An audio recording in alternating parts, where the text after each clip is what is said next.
Hi everyone. Okay, so this is for those of you who are wanting to take something you've got in Cricut Design Space and print it using a different application. I use Inkscape, so that's what I'm going to show you how to use. I'm doing this on a PC and I do not know how to use a Mac, so unfortunately, I'm hoping that you have this option available on your Mac. You should have something similar, especially if you have a Windows operating system. So, first step, open your design in Cricut Design Space. Make sure that it is all flattened and everything. To make sure you've got it flattened, you probably already know this, but highlight everything, click flatten, and it'll flatten it all together. Um, I'm using a design, it's mine. I mean, that's my business logo. And the artwork is actually a piece of my resin art. So I'm just using something basic to show you how to do this. So first thing you want to do is you want to size your design to roughly what you would put it on a tumbler at. My tumblers measure between 9.36 and 8.2 inches. So what I'm going to do is open the padlock. I'm going to size this to 9.38 by 8.2. For your measurements, please measure your tumblers yourself. You need to get a fabric type, flexible measuring tape that you can wrap around the tumbler. Measure the height and the width. And you may need to tinker with that number a little bit, but tumblers can vary vendor to vendor and even within the same vendor. Okay. So don't just assume that what works for me is going to work for you. 9.38 gives me a little bit of an overlap. So if you're doing a seamless design, you want to make sure that you are getting spot on measurements, okay? But this is where a good place to start. So after you've got the measurements up here, close the padlock. I wanted you to do that so you've got your proportions correct. Make sure that your image looks how you would want it to appear on a tumbler. You want to make sure it doesn't look warped or anything weird like that. And then what you want to do, click to select the entire design because you've got it flattened, remember? And then grab your corner down here, click and hold your mouse down and drag this out as big as you can get it on the screen. I leave a little bit of a space at the top and at the bottom just because it's easier for me. And then click off the design so it's no longer got that box around the outside. Okay. This is where it may vary if you have a Mac. So I use the snipping tool. In your search bar, you should be able to type snipping. That's with two P's, not one, and why won't it let me backspace? Okay, so snipping tool. And click to open that up. If you right click on it down here in the taskbar, you can pin it to your taskbar. I use it a lot, so I definitely have mine pinned. And then to select this image, you're going to click on New. And when it darkens your screen, that's telling you that whatever you click to select is what it's going to snip. It doesn't affect your actual image. Okay, you're just taking a screen clip. So take your little hash mark, crosshair, whatever, put it up in the top left corner or right corner, whatever works for you. I'm a lefty, so, everything starts on the left side for me. You do not want to have it out here because you don't want a white border. It'll mess with your measurements once you get into Inkscape. So you want it right up there at the edge. Click and hold down your mouse button so that you're grabbing this and able to move it. And then just grab it and pull it down to the bottom right corner. Again, you don't want it like that because you don't want the white box around it. you want to see that fine white line, which tells you you're at the very edge of the design, okay? Then once you've got it there, let go of your mouse. And you're probably going to have to click to open this, but there's your image that you just snipped, okay? The reason you blow it up as big as you can get it in Design Space is because you want this to capture a large image, okay? And that's to retain some of the quality of your image. Then you want to come up here to save and save it.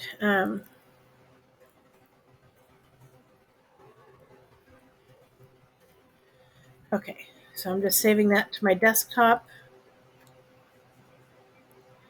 Once it's saved, then you want to go into Inkscape. Oops, I really didn't want to do that. I just want to minimize it. And in Inkscape, you're going to go to Open and find your image. Rainy Atlantis. There we go. Open your image up. Okay, this next step is really important. And I'm going to show you exactly why it's really important. First thing you want to do is once you've got the design open, it has to be after you've opened the design. You want to go up to File and then Document Properties. When this box opens up, you want to go to Format Custom, change it to 8.5 by 11. That's a standard piece of sublimation paper. If you were only, like if you were using A4, there's your A4 setting. If you're using legal size, there's legal.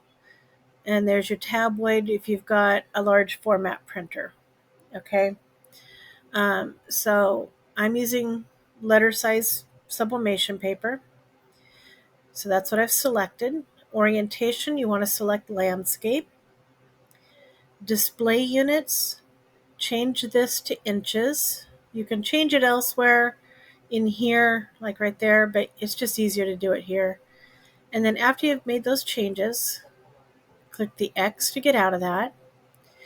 And then what you've done is you've sized this white piece of paper in the background to 8.5 by 11.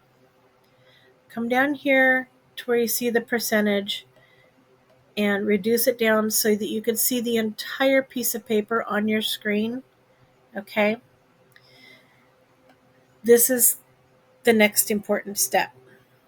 Bring this over, and this is when you're going to size your image. Okay. So you want to, when you're not clicked on the image, there's no arrows, right? So click on your image. So you've got these little arrows on the outside border. Then come up here to the top.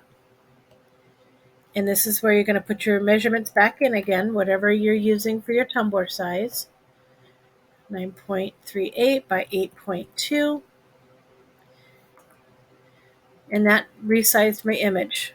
And that is, again, the size that I use for the majority of my tumblers. I go between 9.36 to 9.38. I pretty much always use 8.2. It goes a little beyond the bottom of my tumbler, but the way I tape my tumblers, I push my paper down and kind of curve it over the bottom. If you need help with taping to get your seams tight and so that you're not seeing your like the white line or whatever on your seams, YouTube Industrial Fringe, he's got a great video on how he tapes his. I tape mine exactly the same way, with the exception I also pull a piece of tape down the center seam, and I do two pieces of tape, and then I run my thumbnail on both sides of the seam really, really firm, and I do it multiple times to make sure my seam is like, you can see the seam, all right? If anybody wants to know what I mean, let me know. Send you a picture. So anyway, click and hold your mouse down, and then you can move this within this piece of paper. I just kind of borderline center it. Doesn't have to be perfect. The key is having the entire image within this white box. If your image is like that, anything outside here is not going to print, okay? So you've got to have the whole thing within that white box. That's why we did this document properties part first. Okay, so once you've got that saved there, or you've got that placed on the piece of paper, print. I have an Epson 2800, so you go into more settings.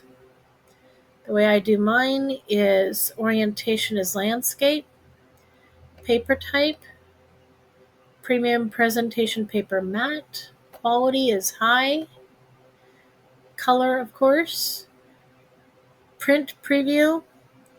If you're not using print preview and you're having problems with your images, I really, really, really strongly recommend that you start using print preview. You'll waste a lot of paper if you don't. You'll save a lot of paper if you do. So then go up to more options. Under color correction, click custom, then advanced, color controls, and I use for the color mode Epson Vivid. I do not change any of these. If you've seen my tumblers, you see that I have very vibrant colors. I have printed an image. I printed the Jennifer Maker Subly flower using Epson Vivid for my color settings and using the downloaded Hippo Ink ICC profile for my printer and my ink. And I printed and sublimated both, and both Subly flowers look exactly the same. So, because not all programs will work with your ICC profiles, I just use Epson Vivid and keep it easy. Okay? Especially since I know it turns out. And for me, what I see on this computer screen, those are the colors my image prints out with. Okay?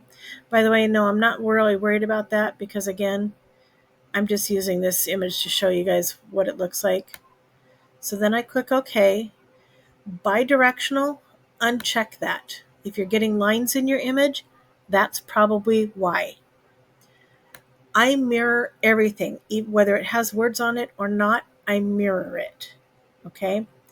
Again, check up here to make sure that that's got the right letters or the right paper size.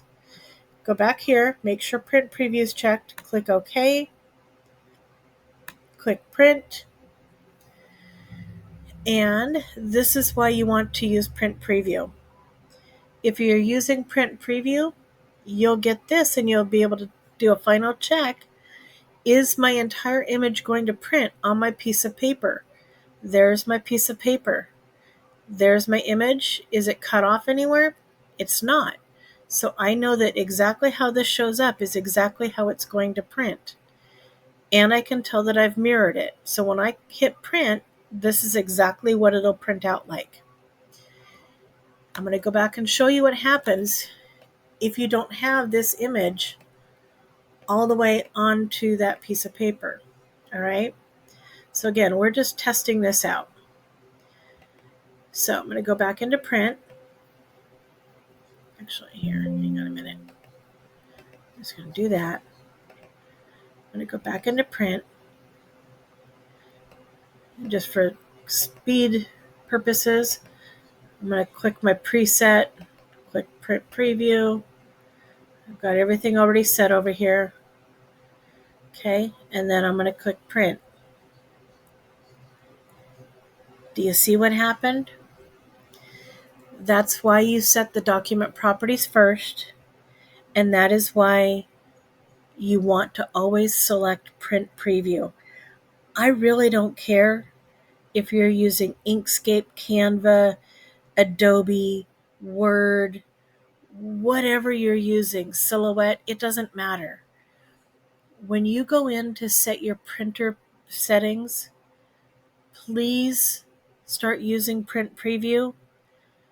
because I see a lot of people saying it cut my image off. If you use print preview, you'll know if it's going to cut your image off because you're going to see exactly what you're printing. I have had times that I forgot to use my preset, and I had it on portrait, came in and was like, oops, and went back and fixed it instead of wasting a piece of sublimation paper. Sublimation paper is not cheap. So, anyway, hopefully that helps somebody. But that is how you do that. If you've got any questions, that is how you can get a hold of me. My website down here is not active yet. I'm hoping to have it active by this next weekend. It's August 21st today, so I'm hoping by the weekend I've got it up and running. But you can always message me on my Etsy page or on my Instagram, and I'd be happy to help. Okay. So good luck.